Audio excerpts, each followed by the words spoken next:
चलिए जानते हैं आज के देश और दुनिया की सिलेक्टेड काम की और महत्वपूर्ण बड़ी खबरों को फटाफट अंदाज में। पीएम मोदी ने देश के 75 जिलों में डिजिटल बैंकिंग यूनिट का किया उद्घाटन। बोले तेजी से आगे बढ़ रहा ई कोर्ट मिशन।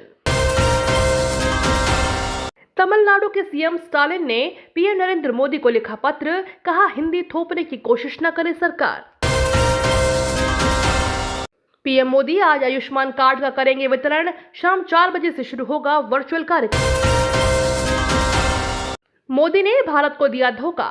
बीजेपी नेता सुब्रमण्यम स्वामी ने कारण बताकर किया दावा। सुब्रमण्यम स्वामी ने ट्वीट कर कहा कि मोदी ने एससीओ की बैठक में जाकर भारत के राष्ट्रीय हित के साथ धोखा किया, जबकि जी जिनपिंग ने लद्दाख और अरुणाचल प्रदेश को चीन के हिस्से के रूप में दिखाने वाले कार्यक्रम में चीनी नक्शे बांटे और आधिकारिक एटलस में चीनी नामों के साथ भारत को फाइनल किक। रूस ने अपने नक्शे में चीनी नामों को अपनाया। ऊर्जा जरूरतों से निपटने के लिए प्रधानमंत्री मोदी की अपील, कहा एक व्यक्ति एक प्रयोगशाला का दृष्टिकोण अपनाए। पीएम मोदी आज वैज्ञानिक और औद्योगिक अनुसंधान परिषद सोसाइटी की बैठक में शामिल हुए। इस दौरान पीएम ने कहा कि वैज्ञानिक समुदाय को भारत को ग्लोबल लीडर बनाने के लिए विजन 2047 की ओर कदम उठाने चाहिए।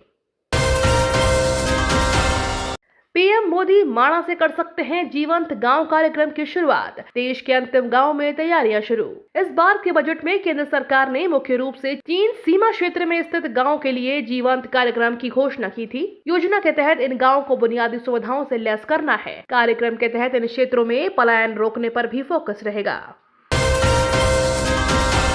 जेपी नड्डा ने राहुल गांधी पर किया पलटवार। बोले किसी के कहने से समाप्त नहीं होगी भाजपा की विचारधारा। एमबीबीएस की पढ़ाई अब हिंदी में शुरू। ऐसा करने वाला पहला राज्य बना मध्य प्रदेश। गृह मंत्री अमित शाह ने रविवार को हिंदी भाषा में तैयार कराए गए एमबीबीएस के मेडिकल बायोकेमिस्ट्री, एनाटॉमी और मेडिकल फिजियोलॉजी सब्जेक्ट की टेक्स्ट बुक का अनावरण किया। रक्षा मंत्री राजनाथ सिंह बोले जो भी भारत पर बुरी नजर डालने की कोशिश करेगा उसे मुंह तोड़ जवाब दिया जाएगा। केजरीवाल ने कमीशन लेने में कांग्रेस का भी रिकॉर्ड तोड़ा। झूठ बोलना है फितरत। बीजेपी के राष्ट्रीय अध्यक्ष जेपी नड्डा ने पंच परमेश्वर सम्मेलन के दौरान कांग्रेस और अरविंद केजरीवाल पर जमकर निशाना साधा। ये सम्मेलन दिल्ली के रामलीला मैदान में था। इस दौरान नड्डा ने कहा कि दिल्ली में केजरीवाल ने घोटाला किया और कांग्रेस केवल भाई बहन की पार्टी बनकर रह गई है।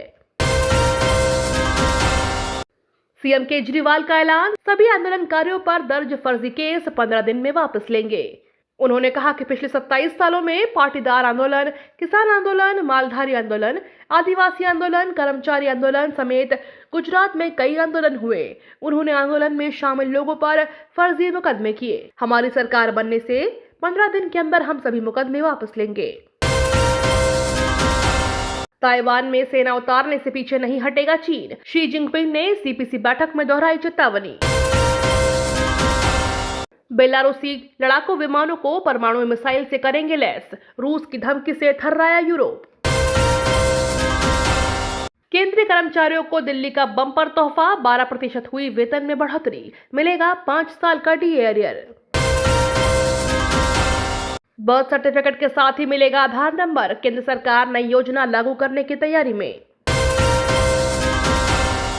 केंद्र सरकार ने कच्चे तेल पर विंडफॉल टैक्स बढ़ाया। केंद्र सरकार की ओर से कच्चे तेल की कीमतें बढ़ने के बाद एक बार फिर से तेल कंपनियों पर विंडफॉल टैक्स को बढ़ा दिया गया है। इसका असर घरेलू कच्चा तेल उत्पादन और पेट्रोल डीजल निर्यात करने वाली कंपनियों पर होगा। निर्मला सीतारमण ने अमेरिका में कहा रुपया कमजोर नहीं हुआ, डॉलर मजबूत हो रहा है। निर्मला सीतारमण ने भारतीय अर्थव्यवस्था की बुनियाद को मजबूत बताते हुए कहा कि अमेरिकी डॉलर की मजबूती के बावजूद भारतीय रुपया में स्थिरता बनी हुई है।